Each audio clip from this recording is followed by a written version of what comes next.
Don't have time to spell my name right? I won't spell yours right either. I work nights at this nursing home, and let me tell you, night shift brings out the worst in some people. There's this CNA named Beth who thinks she's hot stuff. Simple name, right? B-E-T-H. You'd think a toddler could spell it. But Beth acts like she runs the place. She wears this white coat like she's a doctor or something, when most of us nurses don't even bother with them anymore. She'll march into patient rooms demanding we give medications without telling her what they're for. She talks down to families like they're idiots and treats other CNAs like servants. My name is Genevieve. Yeah, it's French. And yeah, it's got some extra letters that trip people up. I get it misspelled constantly, but I don't lose my mind over it. I just politely correct people and move on. I even have this little trick to help people remember how to spell it. Working night shift with Beth was like walking on eggshells. She'd stomp around in those squeaky shoes, bossing everyone around. The administrators never saw her act like this because they're all home sleeping while we're dealing with her attitude. Every patient room has this whiteboard where we write our names so patients know who's taking care of them. Usually whoever goes in first writes everyone's name up there. Beth always went in first because she liked being in control. One night I'm making my rounds and I noticed she spelled my name wrong on every single board. Not like a little mistake either. She wrote Genevieve,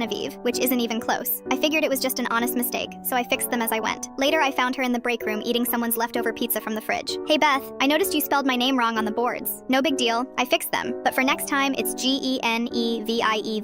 She didn't even look up from the pizza. I don't have time for that. Not sorry or thanks for letting me know. Just, I don't have time for that, in this nasty tone like I was bothering her with something ridiculous. That's when something clicked in my brain. If she doesn't have time to spell my name right, then I don't have time to spell hers right either. Beth was assigned to like 12 patients that night. I was only assigned to 6 because nurses have different responsibilities, but that meant she had her name on 12 whiteboards throughout the building. I waited until she went on her smoke break. Yeah, she took 3 smoke breaks per shift while the rest of us covered for her. Then I went to every single room she was assigned to. Room 204, changed Beth to Bethany. Room 207, Elizabeth. Room 210, Bethel. I got creative with it. Bethann in 213, Bethesda in 215. My personal favorite was room 218 where I wrote Bethlehem in big letters. By the time I was done, I had used 12 different variations of her name. Some were real names, some were just whatever popped into my head that started with Beth. The next morning during shift change, I'm giving report to the day nurse when we hear Beth absolutely losing it at the nurse's station. She's yelling about how someone vandalized the boards and how disrespectful it was. The day shift supervisor walks over to see what the commotion is about. Beth is waving her arms around, red-faced, demanding to know who changed her name on all the boards. Well, the supervisor says, looking at the boards, these all look like reasonable variations of Beth to me. Maybe whoever wrote them just wasn't sure of the exact spelling. Beth pointed right at me. She did it. She's mad because I didn't spell her stupid French name right. The supervisor raised an eyebrow. So you're admitting you misspelled Genevieve's name first? That's when Beth realized she'd just told on herself. Her face went from red to purple. She started stammering about how she didn't have time to worry about spelling when she had so many patients to take care of. Interesting, the supervisor said, because Genevieve only has 6 patients and managed to spell everyone's name correctly on her boards. You have 12 patients and somehow only misspelled one person's name, the same person you're now accusing of retaliating against you. Beth opened her mouth to argue, but nothing came out. The supervisor continued, maybe if you spent less time on smoke breaks and more time paying attention to details, this wouldn't be an issue. From that day forward, Beth never spelled my name wrong again.